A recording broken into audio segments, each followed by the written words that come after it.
Livro Boa Nova, obra psicografada por Francisco Cândido Xavier, pelo espírito de Humberto de Campos.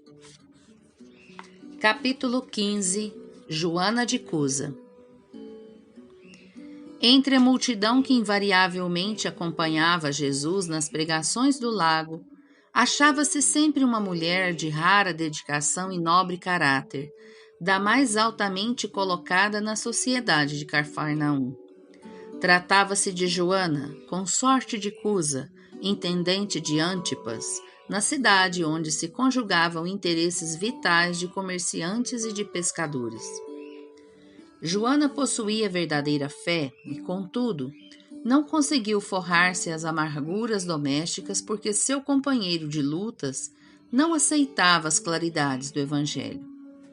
Considerando seus dissabores íntimos, a nobre dama procurou o Messias numa ocasião em que ele descansava em casa de Simão e lhe expôs a longa série de suas contrariedades e padecimentos. O esposo não tolerava a doutrina do mestre. Alto funcionário de Herodes, em perene contato com os representantes do império, repartia suas preferências religiosas, ora com os interesses da comunidade judaica, ora com os deuses romanos, o que lhe permitia viver em tranquilidade fácil e rendosa.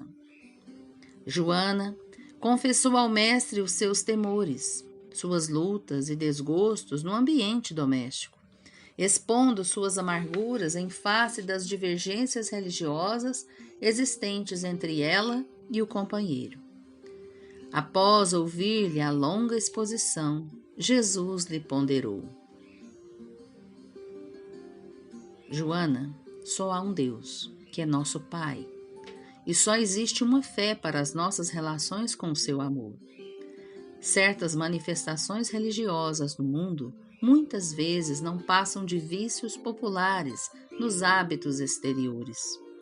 Todos os templos da terra são de pedra.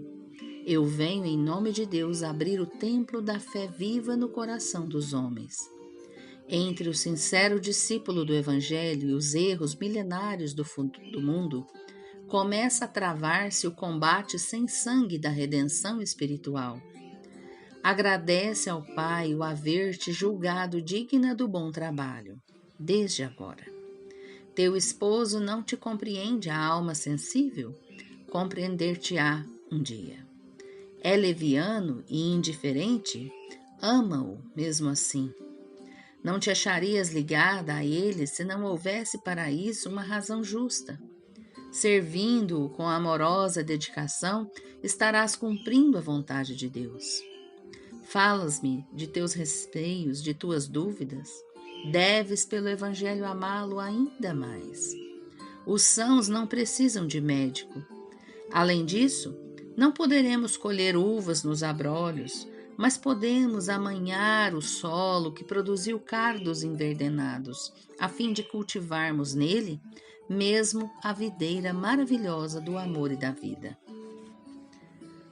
Joana deixava entrever no brilho suave dos olhos a íntima satisfação que aqueles esclarecimentos lhe causavam. Mas, patenteando todo o seu estado d'alma, interrogou: Mestre, vossa palavra me alivia o espírito atormentado, entretanto, sinto dificuldade extrema para um entendimento recíproco no ambiente do meu lar. Não julgais acertado que lute por impor os vossos princípios? Agindo assim, não estarei reformando meu esposo para o céu e para o vosso reino? O Cristo sorriu serenamente e retrucou: Quem sentirá mais dificuldade em estender as mãos fraternas? Será o que atingiu as margens seguras do conhecimento com o Pai? Ou aquele que ainda se debate entre as ondas da ignorância ou da desolação, da inconstância ou da indolência do espírito? Quanto à imposição das ideias, continuou Jesus, acentuando a importância de suas palavras, por que motivo Deus não impõe a sua verdade e o seu amor aos tiranos da terra? Por que não fulmina como um raio o conquistador desalmado que espalha a miséria e a destruição com as forças sinistras da guerra? A sabedoria celeste não extermina as paixões, transforma-as. Aquele que semeou o mundo de cadáveres desperta às vezes para Deus apenas com uma lágrima. O pai não impõe a reforma a seus filhos, esclarece-os no momento oportuno. Joana, o apostolado do Evangelho é o de colaboração com o céu e nos grandes princípios da redenção. Sê fiel a Deus, amando o teu companheiro do mundo como se fora teu filho. Não percas tempo em discutir o que não seja razoável. Deus não trava contendas com as suas criaturas e trabalha em silêncio por toda a criação. Vai. Esforça-te também no silêncio e, quando convocada ao esclarecimento, fala o verbo doce ou enérgico da salvação, segundo as circunstâncias. Volta ao teu lar. Ama o teu companheiro com o material divino que o céu colocou em tuas mãos para que talhes uma obra de vida, sabedoria e amor. Joana de Cusa experimentava um brando alívio no coração. Enviando a Jesus um olhar de carinhoso agradecimento, ainda lhe ouviu as últimas palavras. Vai, filha, sê fiel. Desde esse dia memorável para a sua existência, a mulher de Cusa experimentou na alma a claridade constante de uma resignação sempre pronta ao bom trabalho e sempre ativa para a compreensão de Deus. Como se o ensinamento do Mestre estivesse agora gravado indelevelmente em sua alma, considerou que antes de ser esposa na terra, já era filha daquele Pai que do céu lhe conhecia a generosidade e os sacrifícios. Seu espírito divisou em todos os labores uma luz sagrada e oculta. Procurou esquecer todas as características inferiores do companheiro para observar somente o que possuía ele de bom, desenvolvendo nas menores oportunidades o embrião vacilante de suas virtudes eternas. Mais tarde, o céu lhe enviou um filhinho, que veio duplicar os seus trabalhos. Ela, porém, sem olvidar as recomendações de fidelidade que Jesus lhe havia feito, transformava suas dores num hino de triunfo silencioso em cada dia. Os anos passaram, e o esforço perseverante lhe multiplicou os bens da fé. Na marcha laboriosa do conhecimento e da vida, as perseguições políticas desabaram sobre a existência do seu companheiro. Joana, contudo, se mantinha firme, torturado pelas ideias odiosas de vingança, pelas dívidas insolváveis, pelas vaidades feridas, pelas moléstias que lhe vermiravam o corpo. O ex-intendente de Antipas voltou ao plano espiritual, numa noite de sombras tempestuosas. Sua esposa, todavia, suportou os dissabores mais amargos. Fiel aos seus ideais divinos edificados na confiança sincera, premida pelas necessidades mais duras, a nobre dama de Cafarnaum procurou trabalho para se manter com o filhinho que Deus lhe confiara. Algumas amigas lhe chamaram a atenção, tomadas de respeito humano. Joana, no entanto, buscou esclarecê-las, alegando que Jesus igualmente havia trabalhado, calejando as mãos nos serrotes de modesta carpintaria, e que, submetendo-se ela a uma situação de subalternidade no mundo, se dedicara primeiramente ao Cristo, de quem se havia feito escrava devotada. Cheia de alegria sincera, a viúva de Cusa esqueceu o conforto da nobreza material, dedicou-se aos filhos de outras mães, ocupou-se com os mais subalternos afazeres domésticos, para que seu filhinho tivesse pão.